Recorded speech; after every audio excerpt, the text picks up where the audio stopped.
করছো? দেখো দেখো কি নিয়ে আইছি আজকে। আরে দেখো এই লাউ দিয়ে ডাল করবে আজকে, মুগ ডাল। হ্যাঁ না না, ডাল খেতে হবে, মুগ ডাল খেতে হবে।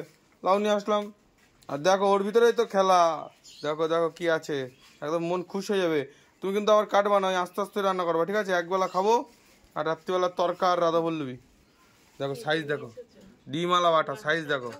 এ দেখো গামলায় এক এক পিস গামলায় ধরে যাবে। দেখো সাইজ দেখো, পুরো তেল আলা বাটা, দেখেছো? হ্যাঁ হ্যাঁ অনেক বড়, মানে সেই বড়। তিন ডিম হয়েছে, এই চারটেই মিলে হয়েছে 850 750 গ্রাম, বুঝলে? কি দিয়ে খাবো বলো? কি দিয়ে বলো? সর্ষে বাটা করো ভালো করে, একদম ঝাল ঝাল করে করবে। হ্যাঁ কাঁচা লঙ্কা দিয়ে, আর লাউ দিয়ে একটু ডাল হবে। হ্যাঁ আর কি আবার পাট শাক হবে নাকি? আর পটল দিয়ে কি হবে? পটল পটল পান্তা ভাত রয়েছে, তাই দিয়ে খাবো। পটল ভাজা করো, পান্তা ভাত দিয়ে খাওয়া। চলো চলো তাহলে মাছগুলো একটু দেখায়নি। ও কি সাইজে জমে যাবে আজকে।